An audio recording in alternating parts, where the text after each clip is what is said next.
Good afternoon, everyone, and thank you for joining us for the 45th webinar in the Offshore Wind series, Learning from the Experts. I am Jana Herndon, a project manager with NYSERDA's Offshore Wind team, and it's my pleasure to be joined by today's experts, Dalton and Michael Killeavy with Power Advisory. Before I introduce our speakers, a few reminders for participants and some background information on this webinar. Next slide, please.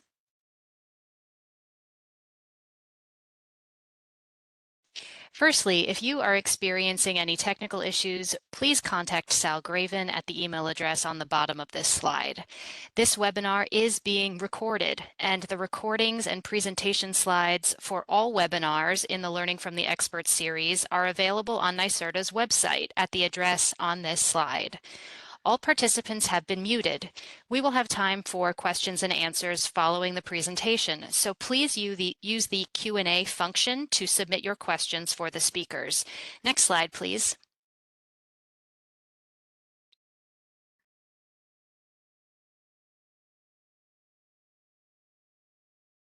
New York State is working to advance the responsible and cost-effective development of at least 9,000 megawatts of offshore wind by 2035. Offshore wind is a critical component in achieving the state's goals of 70% renewable sources of electricity by 2030 and 100% zero emissions electricity by 2040.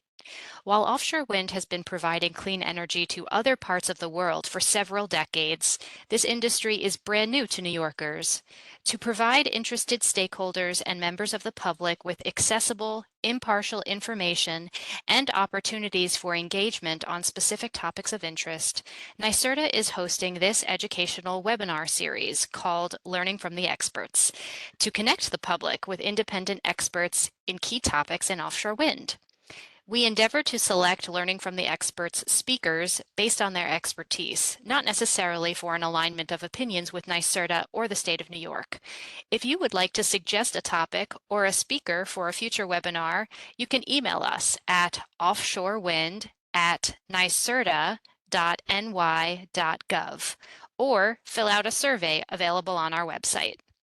Please note that the views and opinions expressed in this presentation are those of the presenters. Next slide, please.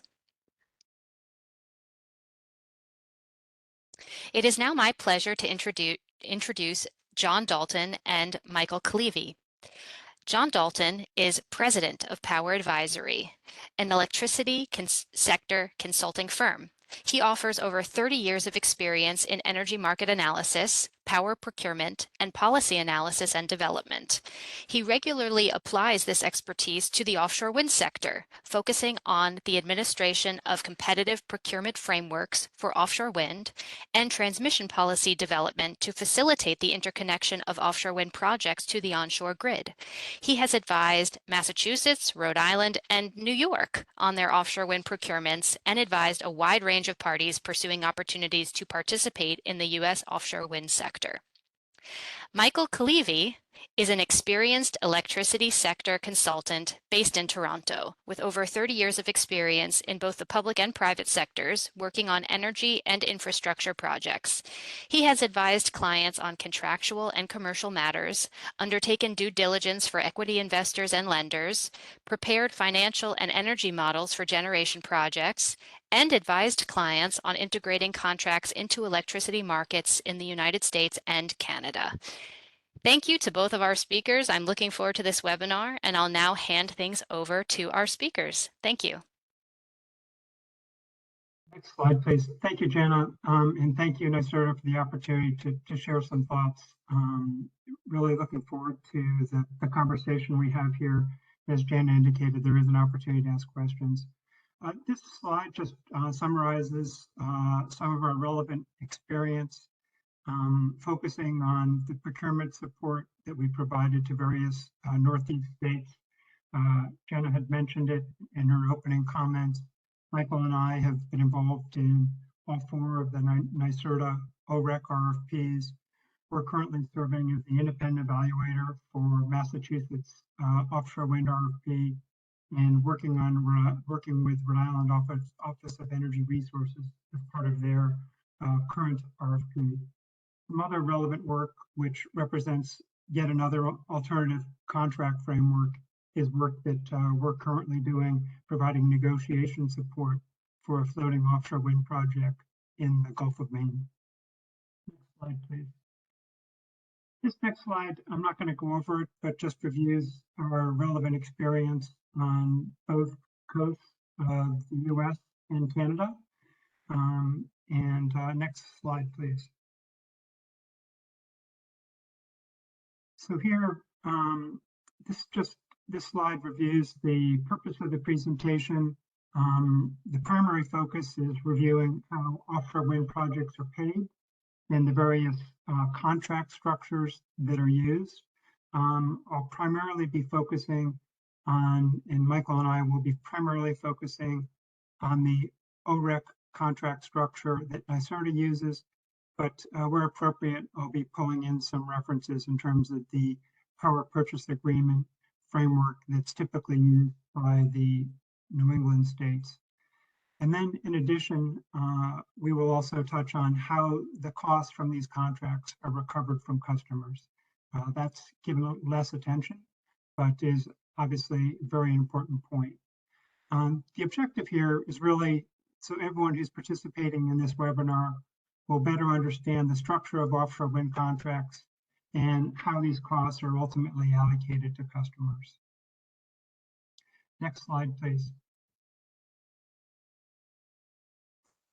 Before I get into the contract structure, it's appropriate to touch on the various electricity market structures. And we have similar market structures in New England and in many of the competitive electricity markets throughout the US, as New York has. The New York market is administered by the New York Independent System Operator, or New York ISO. And the two primary products that are traded in this market are energy and capacity. And for energy, there are two different forms of energy or products that are traded. There's a day-ahead market and a real-time market. The day-ahead market, as the name implies, clears a day ahead on an hourly basis. The objective is to provide customers with, suppliers with an indication of what our price is going to be in the coming day so that they can appropriately schedule the output of their resources. This obviously, given that we're talking about offshore wind today, which is a variable output resource, there's less ability to schedule the output of offshore wind, so the day-ahead market has less relevance and value. The real-time market is, typically the vast majority of transactions occur in the day-ahead market. And this market is relied on heavily by natural gas-fired generators, by storage hydro resources, by nuclear generation resources, just so they can get the financial certainty associated with what prices are going to be in the coming day. The real-time market, on the other hand, clears in real time and is based on differences between actual demand and forecast demand and any committed day-ahead supply. So the real-time market is yet another market. Next slide, please. Interestingly, getting ahead a little bit here, the OREC contract structure is settled based on day-ahead prices, but that's something for a future slide. The next market that I touched on is essentially the capacity market. And the capacity market, as this slide indicates, really is predicated on ensuring resource adequacy, making sure that generation resources are available when needed and that reliability to customers is maintained. For variable output resources, such as offshore wind, capacity value is based on the project's output during peak load windows. The peak load windows for the winter period run from 4 to 9 in the evening, and in the summer period runs from 1 to 7. So what happens is the project's output during this period is established, and the average output during these periods effectively becomes its capacity that can realize revenue from the capacity market. The underlying pricing mechanism for capacity prices are really, it's a traditional demand supply balance with the supply established by all those generators that are participating in the capacity market, and demand representing forecast peak loads and actual peak loads, as well as a required reserve margin, which is established to ensure reliability and to cover various system contingencies. In general, capacity revenues for offshore wind projects are relatively modest relative to energy revenues. Energy revenues typically represent the predominant source of revenue for most renewable energy projects, and for offshore wind in particular. Next slide, please. One of the challenges associated with the energy market is because it occurs on an hourly basis and prices are settled based on essentially the offers that suppliers make relative to system load, prices are very volatile. This slide here shows price volatility over roughly a 2-year period.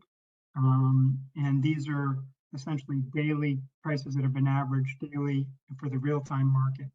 And you can see the prices range during this period from in the neighborhood of about $300 per megawatt hour to something in probably the $20 or $30 range. The challenge here, given this underlying price volatility, is that it's very difficult for project developers to finance projects based on estimates of future energy market revenue. So the framework, the approach that's applied to address this issue, next slide please, is to put in place long-term contracts. And long-term contracts typically for offshore wind resources vary from 20 years, which is very typical in New England. Some states are moving to longer terms. Connecticut in particular passed legislation to allow the state to entertain longer contract terms than 20 years.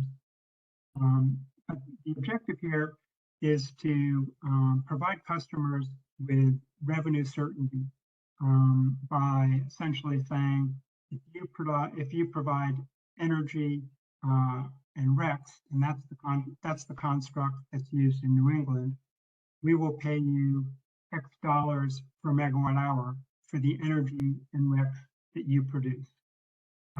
The OREC contract, which we'll discuss, Michael will discuss in several slides, is a little bit of a different structure, but has many similarities. The benefit to customers from this, providing this revenue certainty that's offered by a long-term contract, is that the financing terms that they're able to secure are much more favorable. The debt providers, which is typically the lowest cost source of financing, by understanding what the contract price is going to be, by understanding what the project output is likely to be over the contract term, as well as for the period beyond the contract term, the lender is able to get relatively high degree of revenue certainty. There are going to be variations in revenue in terms of as project varies from year to year, and as well as operating and maintenance costs vary. But it really is a major benefit to customers in terms of providing lower cost financing and lower costs for the energy that the project produces.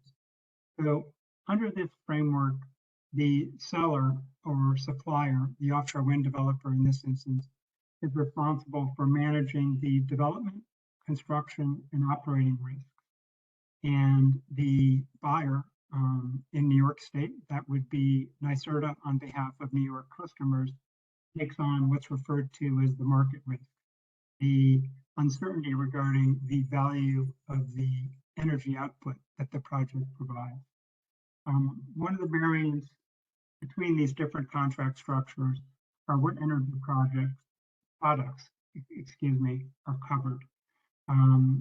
So in New England, it's typically just energy and RECs.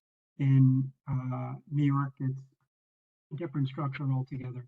Next slide, please.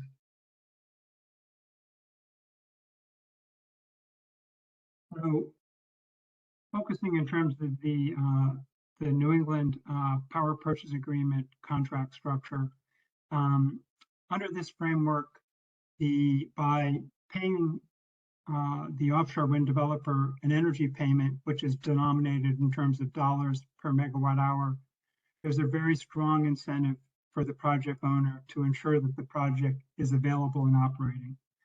Their job is to, maximize output, and by maximizing output, they can maximize the revenue that they realize. In New England, typically, capacity is not covered by contract. We have a capacity market where prices are settled on an annual basis, and the supplier is typically subject to the variability of that pricing. But capacity payments are another important, not a major, but important source of revenue. And capacity payments are valuable in that they incent project operation during peak periods. Remember, I made reference to the peak load windows that are used in New York State. A similar construct is used in New England. Next slide, please. The next the final product that these projects sell would be the RECs, or renewable energy certificates.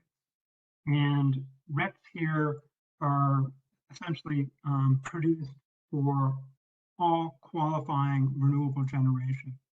This would include offshore wind projects, onshore wind projects, solar, new solar projects, and a wide range of other renewable generation resources. The definition of qualifying renewable generation varies from market to market, but is typically in all markets includes wind and offshore wind. So you can view RECs as effectively the environmental attributes on 1 megawatt hour generated by a renewable resource. And the idea behind a REC is to address the problem of what's often referred to as missing money. The fact that it costs more to develop a renewable energy project than the revenues that that project can expect to receive based on energy and capacity payments. So RECs were created to provide an additional revenue source for these renewable projects and to allow them to be financed. The REC market structures, vary from market to market. In New England, we have renewable portfolio standards, and that's a subject for another day. In New York State, there is offshore wind renewable energy RECs, or OREC, which effectively represent the environmental attributes from offshore wind resources. Well, I believe this is where I hand it off to you. Thank you. Thanks, John. So in the NYSERDA offshore wind procurements, the proposer who responds to the RFP can choose to bid either a fixed or an index REC. There's sort of two types of ORECs, and I'll talk about those in some subsequent slides. And it's a consistent price that's paid throughout the contract term or the contract tenor without any kind of escalation. And the terms, as John talked about earlier, in terms of providing revenue certainty, the contract terms are typically 20 to 25 years in length. And you can see on the right-hand part of the slide there's a little schematic that shows sort of the flows of the ORECs from the offshore wind asset owner as the project is brought into commercial operation and runs. They go to NYSERDA. NYSERDA makes a payment in exchange. NYSERDA then sells the ORECs to the load serving entities and in exchange for a payment. And then the energy that and capacity that the offshore wind project is able to provide gets sold into the wholesale market in New York ISO. You go to the next slide, please. So as I said in the previous slide, there's sort of two types of RECs. The first one we'll talk about is what's called a fixed OREC. And in a fixed OREC, it's a fixed price for each megawatt hour generated by the offshore wind project. And essentially it's denominated in terms of dollars per megawatt hour. And the developer or the seller, in this case, manages the volatility of the energy and the capacity prices. So you can imagine that you're responding to an RFP. You want to have a competitive price for your ORECs, because that's primarily how you're being evaluated. And so what you'll do is you'll make an estimate in terms of where energy and capacity prices are going to be, and that will essentially be two streams of revenue. And the third stream of revenue would come from the OREC price. But with a fixed OREC, your payment from NYSERDA is fixed on a month-by-month basis for the tenor of the contract. You are actually managing the volatility of the energy and capacity prices. So that's a risk that that the seller has to take on and somehow manage. You go to the next slide, please. Now, a few years ago, NYSERDA came up with the notion of what's called an index REC, and that provides a variable monthly payment to the offshore wind developer. And the way that it works is that the proposer to the RFP will bid what's called an index OREC strike price, and then on a monthly basis, the OREC contract is settled, and what is subtracted off from that is what's called the reference energy price and the reference capacity price. So effectively, it's like a contract for differences. And in this type of contract, the volatility in terms of the energy price and the capacity price is actually transferred to NYSERDA. So in some years when capacity prices are really high and energy prices are really high, the actual OREC price will be less, because the numbers that you're netting off will be larger. And in other years, it will be the other way around. If the capacity and energy prices are lower, then NYSERDA would pay a higher payment to sort of top them up. The beauty of something like this is that it generally guarantees the offshore wind asset owner sort of a constant revenue stream in terms of what it's getting from NYSERDA. Again, they're denominated in terms of dollars per megawatt hour. You go to the next slide, please. So this is just a general overview of how the RECs and the payments flow. So again, as I said earlier, the generator, the offshore wind project will create the ORECs, sell them to NYSERDA. NYSERDA then sells them to the load serving entities in exchange for a price. And then the energy and capacity gets sold into the New York wholesale market in exchange for payments for that energy and capacity. Go to the next slide, please. John, I think you were going to talk about this. Yes.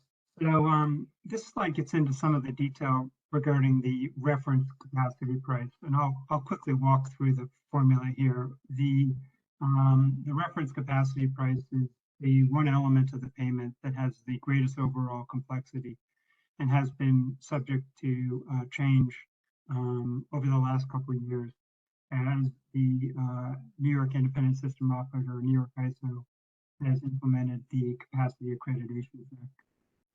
So the reference capacity price consists of a reference UCAP price, and UCAP essentially is the capacity rating of a resource reflecting outages, when it might not be available.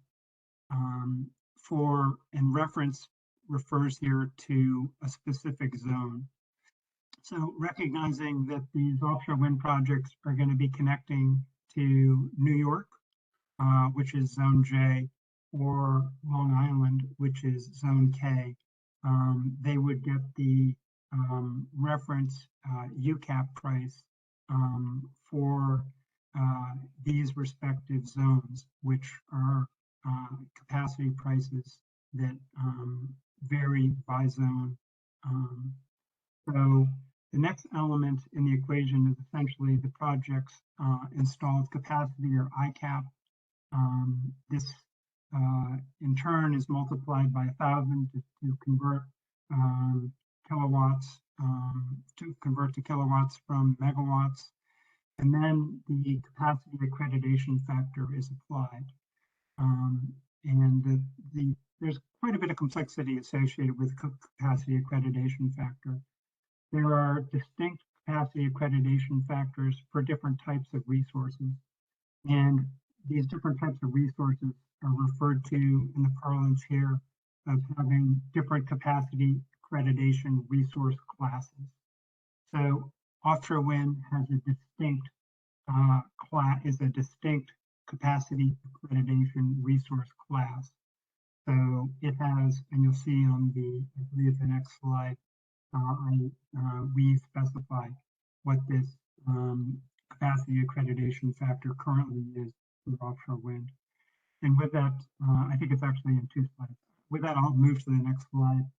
In addition, an additional elements of complexity associated with the fact that the New York ISO moved to a capacity accreditation factor was that these capacity accreditation factors are evaluated on a marginal basis. And they look at the marginal reliability contribution of a representative unit, so a representative offshore wind project. And the issue here is that the reliability contribution of variable output resources, which are all likely to produce at similar periods of time, typically decline as the penetration of the resource increases over time. So you can see that in the graph, the yellow line, which represents offshore wind, or excuse me, the green line, which represents offshore wind, initially has a capacity accreditation factor around 35, 36%. And then as the penetration of offshore wind increases, and that's the volumes that are indicated on the x-axis, which goes from 0 to 20,000. As the penetration of offshore wind increases, the capacity accreditation factor declines. And as you can see, based on where New York is in terms of the volume of offshore wind on the system, the current capacity accreditation factor for offshore wind is in the neighborhood of 32%. So next slide, please.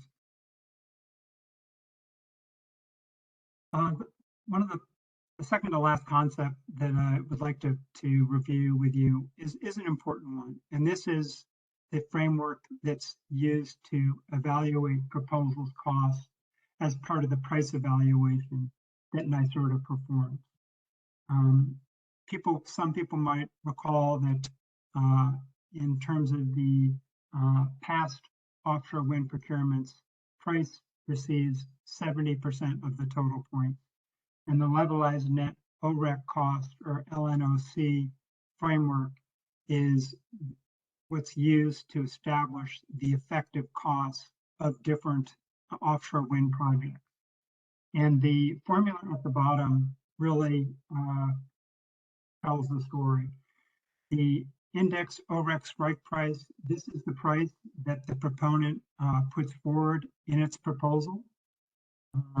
And, we saw recently that, pricing for those, so you would take that index OREC strike price, you would subtract the zonal energy price. And when I say zonal, this is for the zone where the project interconnects, the zonal average.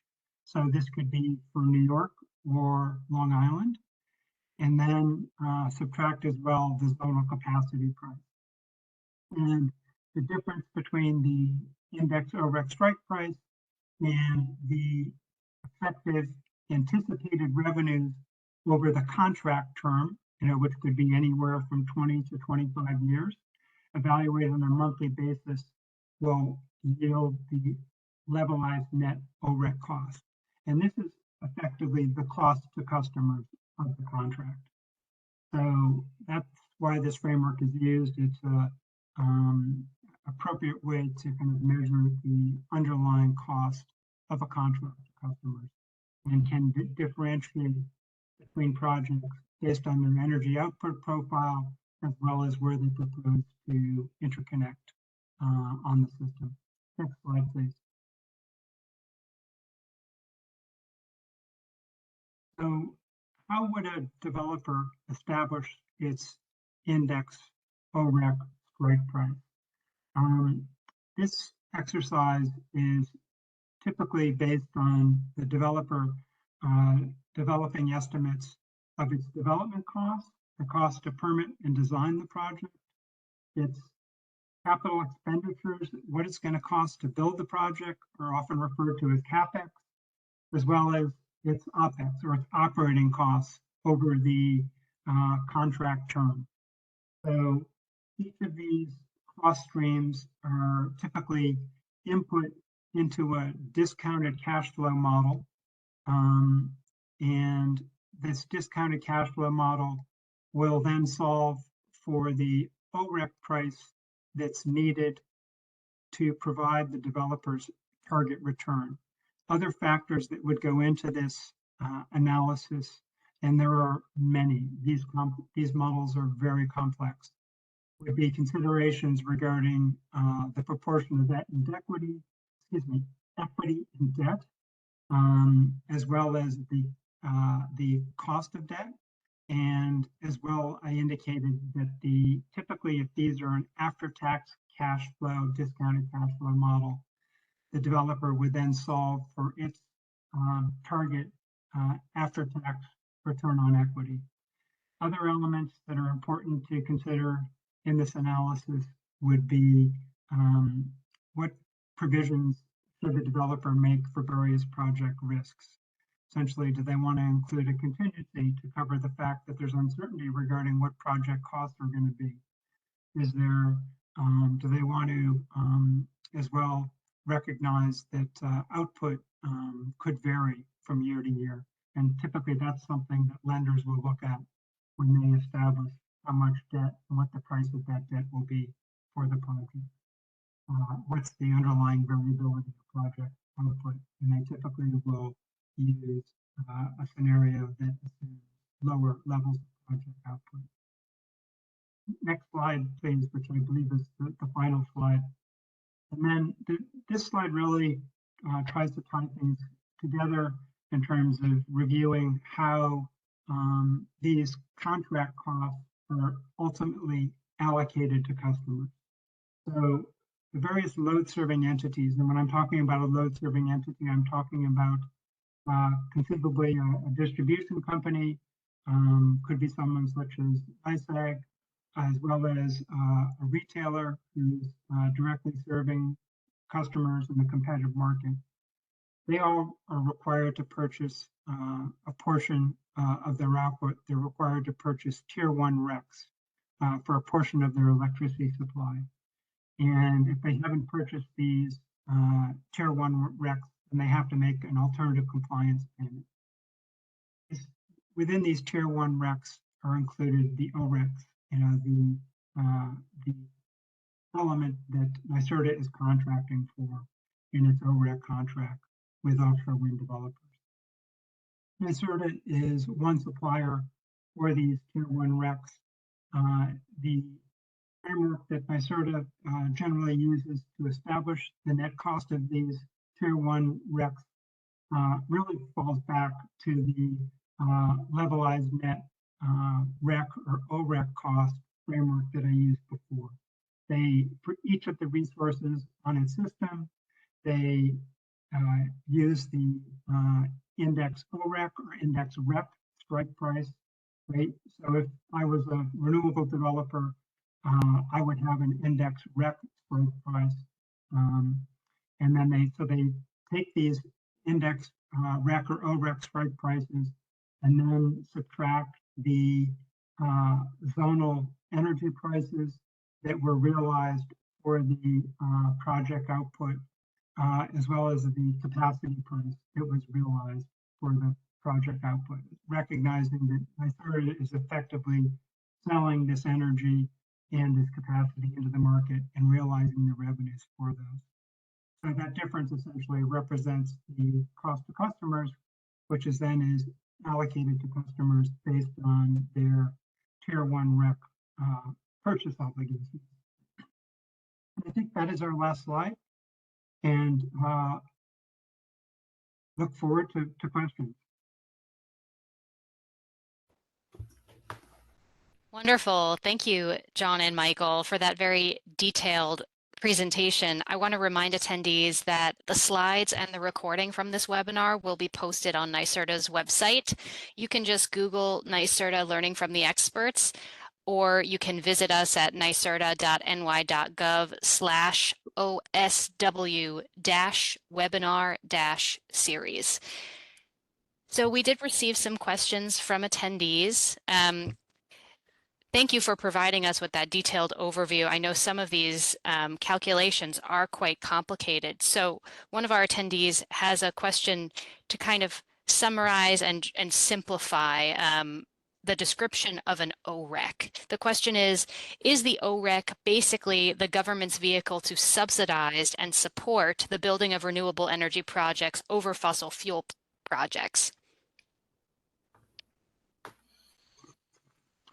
I think that's a fair characterization. I mean, the point here is recognizing that these resources have favorable environmental attributes, and that the revenues that they otherwise would receive from the energy and capacity markets are below the cost of building these resources, so that a premium is need to be paid to get a non-emitting resource.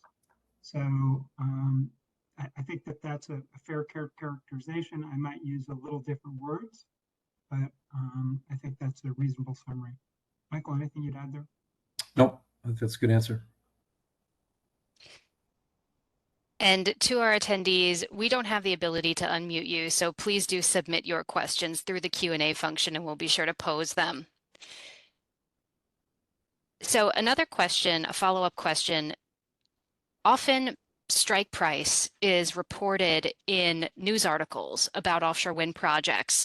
And given the complexities that you described, can you help people understand why it is challenging to compare strike prices across various offshore wind projects, particularly when you're thinking about offtake agreements with different states? What are the factors that may affect strike price? Thank you. Yeah, that's a great question. So I think that it's, each of these contract structures has different risks, and those risks will influence the contract price, because if suppliers have to manage a risk, then they want to be compensated for managing that risk. So that's one element that can result in different strike prices. I think the other thing that's important to reflect on is, as I mentioned, in New England, the buyer is typically only purchasing energy in RECs, and that there is an additional revenue source that the supplier would have available to it. That's essentially the capacity market revenue. So when comparing the contract price that's announced by a Massachusetts utility or a Rhode Island or Connecticut utility, one should, if they were going to compare it to an index REC strike price, one should consider the energy revenues that the project would have. Michael, what would you add to that? Yeah, I think the other thing that I would add is that the capital cost to construct a project has a big impact on the strike price. And going from state to state, you'll have different like water depths and different conditions in terms of where you're actually having to build the offshore wind farm, and so that will tend to drive a difference in the strike price, and also the cost of the underlying lease that you get from BOEM will be a factor that will drive the underlying strike price. So sometimes it's more of an apples to oranges type comparison as opposed to an apples to apples comparison. If that helps. The one thing I guess I would add to that is another variable that needs to be considered, recognizing that these prices are all denominated in terms of dollars per megawatt hour, is there are differences in energy output. Yeah. From our experience, the Rhode Island, Massachusetts offshore wind lease areas have a marginally more favorable wind resource than the than the New York and New York lease areas. So that would indicate that they're going to have greater energy output, and that the strike price or the PPA price for these southern New England projects could effectively be lower.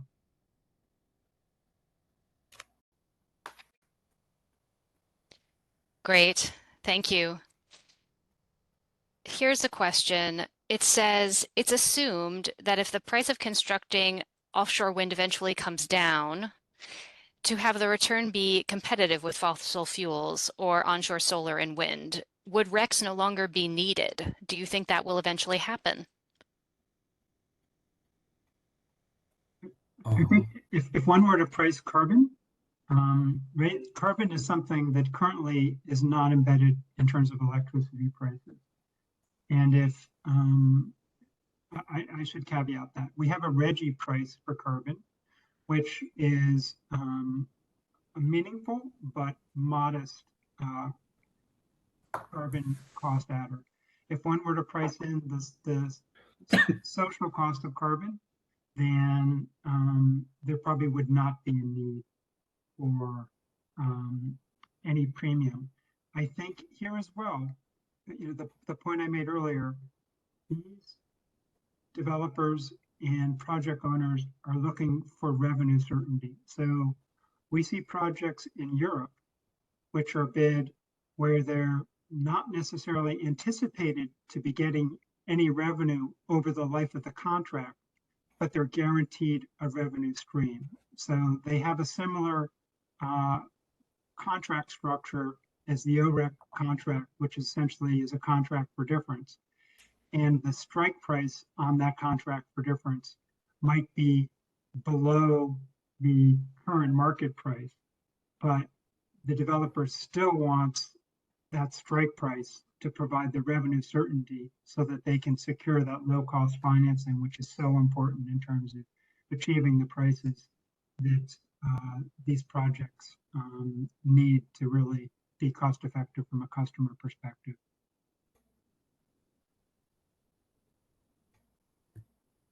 Michael, anything to add to that? Nope. No. Good answer. Okay, great. So coming back to what you said about a contract for differences, essentially, we do have a question here, again, trying to clarify the role of the REC if revenue from a capacity market is limited or variable. Can you again explain how an essential index OREC structure works? So with an index OREC, it's probably maybe the best way to think about it is it's essentially a top-up payment. So in years when the capacity price and the energy price are low, the top-up payment coming from NYSERDA under the index REC contract structure would be higher because they're not making as much revenue in the market as they had thought they would. So the developer isn't making as much money in the market as they thought they would have. But it also works in the opposite sense. If they are making a lot of money in the capacity and energy markets, the top-up payment from NYSERDA would be less. The idea here is that with an index OREC price, the developer is getting paid effectively a flat amount. John, I don't know if you want to add anything to that. Nothing to add. Yeah, and I know that sometimes that's hard to visualize for attendees, but I always find those graphs that show that strike price as just this constant horizontal line. Right. And it is true that these other payment stacks can fluctuate underneath that line, but ultimately that line provides that revenue certainty for developers. Which is So go which ahead. is really important when when they're going to get debt financing. Lenders like to see revenue certainty for sure. So to follow up on that question about indexed OREC prices, do developers prefer fixed or indexed prices? So in my experience, generally speaking, they like the indexed OREC price over the fixed OREC price, and that's just because, again, they're guaranteed a level of revenue certainty. The top up payment they get from NYSERDA goes up and down with how things move in the energy and the capacity markets. If it's a fixed price, they're guaranteed. Like if it's a fixed OREC, they're guaranteed a fixed price from NYSERDA, but they're taking the risk in terms of what happens with capacity and energy prices on a yearly basis. John, I don't know if you have anything to add.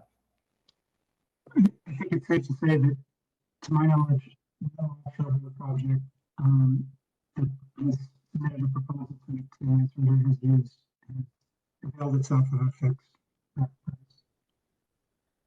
John, we had trouble hearing you there. Can you repeat that a bit louder? Thank you. Yeah, it's my understanding that all of the projects that have secured contracts with NYSERDA have availed themselves of the index REC strike price, indicating a clear preference for that contract structure. And a follow-up question to that is, do you think which is better for ratepayers? Perhaps you could review again how the risk is transferred between the two different structures, fixed versus indexed, which is better for New York's ratepayers. I guess I would argue that the index REC structure is better for ratepayers because it reduces the overall risk that the supplier has to face, and there's no experience. As I said, there isn't any experience in terms of what has the cost of debt been for someone who was only going to receive a REC payment and would be exposed to the market for the value of energy and capacity in New York State.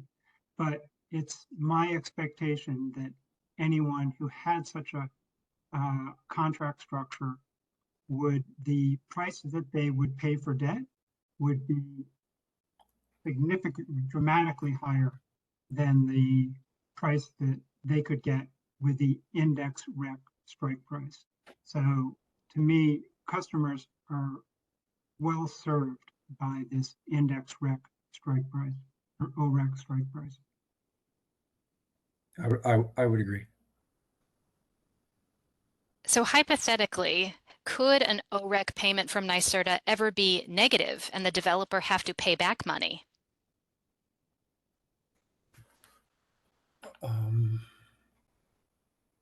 Definitely, right? I mean, if the strike price is lower than the deemed energy revenues and the deemed capacity revenues, then there would be a payment which would be made, the developer would be making to NYSERDA.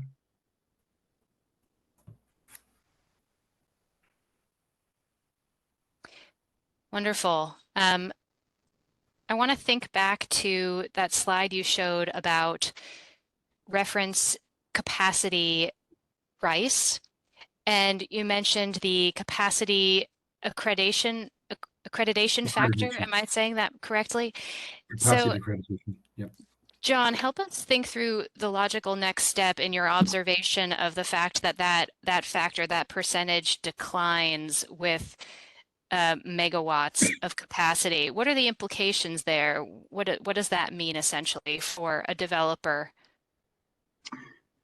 Well, the developer should be really shielded from this,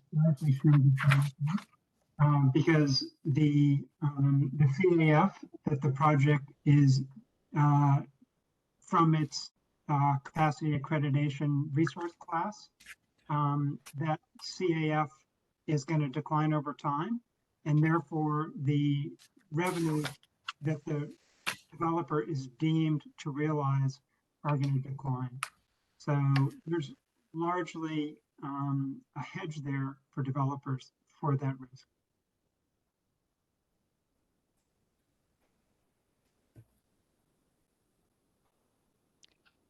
Great. I don't see any other questions coming in through the Q&A. Let's wait a few moments to see if others have any questions that they would like to submit. In the meantime, I'll just pose this question. As folks are thinking about how to interpret the levelized, what was it, the levelized net OREC cost, right? How do they interpret that in terms of what that means for their electricity bills? That essentially represents the costs that they will be expected to pay for this specific resource. And one obviously has to recognize that customers would only be receiving a small portion of the output of any project. But if one were to do that math and recognize that a project only represents 1/100th of a customer's total electricity supply, then you could apply that 1/100th times the levelized net OREC cost and say that's the cost that that customer is paying for that month that's attributable to the contract that NYSERDA has for that project. Thank you, John. We have a question here that says, do you have an assumed merchant price in the outer years to gauge the potential total budget/subsidy you will need to pay to the developer over the lifetime of the project? And if yes, how is that price determined? Yeah, so that's one of the services we provide to customers. We provide the service to parties such as offshore wind developers. As I sit here today, I'm not in a position to kind of share what that is, but the rationale here is that that's why longer contract terms are valuable. The fact that NYSERDA offers a 25-year as well as a 20-year contract term. The fact that a developer has to make an assumption regarding what are revenues that it will realize after the contract expires. The fact that you can give a 25-year contract term reduces the developer's reliance on revenues for these post-contract periods. And that's an important element of risk reduction to developers. And one thing, which is one of the reasons why, as I mentioned, Connecticut has recently passed legislation to allow electric utilities in Connecticut to employ longer contract terms for their long-term power purchase agreements.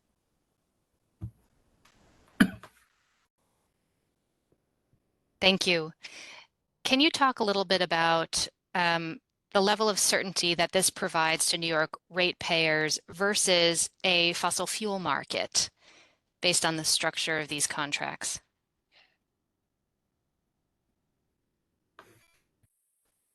Yeah, I think that with these contract structures, you know what the price is going to be for the duration of the contract. You know what the effective, you've kind of locked in a price, right? If you consider these as a contract for difference, the customer's cost exposure is known when one makes varying assumptions for energy and capacity. That's the one element. But there is, to some degree, there's a hedge there that's represented by this contract for difference. With respect to fossil fuels, we're not in a position to make 20-year bets on what the cost of these fossil fuels will be. We can't make a 20-year bet in terms of whether there's going to be a cost of carbon and what that cost of carbon is going to be. So customers are exposed to these future costs for the fossil fuels, as well as the underlying projects that rely on these fossil fuels. And when markets are short, are in a position to charge scarcity pricing in an effort to increase their overall returns. Once again, with the OREC contract structure, there's a hedge that's there for customers. Michael, anything you wanted to add? No, I think it's a good answer. Okay, great. We have a question here asking, what's the range of strike prices currently? And I think this, harkens back to the previous question I asked about what are some of the challenges in comparing strike prices. So before I let you answer about the range of strike prices, just noting again that it is quite difficult to compare strike prices across New England and New York, given the different contract terms, contract provisions. For example, in New York, we evaluate project proposals based 20% on economic benefits. And we have certain contractual provisions to guarantee benefits to New York State, such as a commitment to buy U.S. iron and steel and project labor agreements and devoting money for environmental research and monitoring and fisheries research and monitoring. So perhaps you could talk about the range of strike prices, but again, reiterate the reasons why it's difficult to compare them. They're not quite apples to apples. Well, I can start with New England, and I can say we don't know what those strike prices are, right? So the most recent contracts that were entered into several years ago under market conditions that are very different. So the three southern New England states, Massachusetts, Rhode Island, and Connecticut, are all evaluating proposals. And we don't know what that contract pricing is, or the market does not know what that contract pricing is.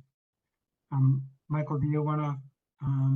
You know what, I'm going to take a pass on that because, I work on some of these procurements and I don't know what's been made public and what hasn't been made public. So I'm just going to pass. Sorry.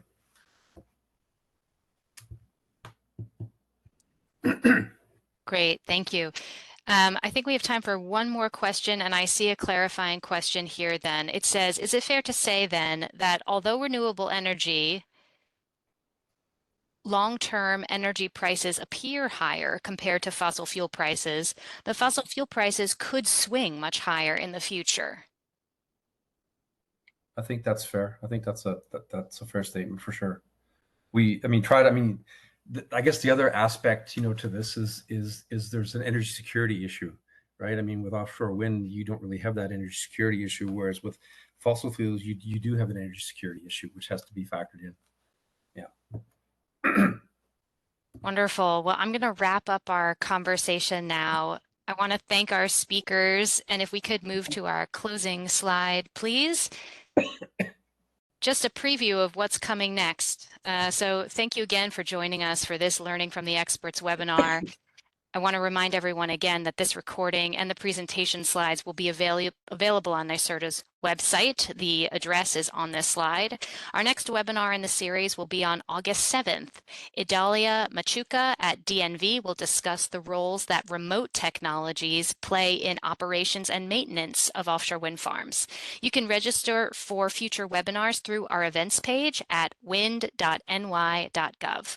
We also encourage you to check out past webinars in this series on NYSERDA's website and our YouTube channel. If you have requests for future topics you'd like to hear about in this series, please email us at offshorewind@nyserda.ny.gov or fill out a survey on our website. Thank you for joining us today. A tremendous thank you to our speakers, and we'll see you next time. Welcome. Bye, everyone.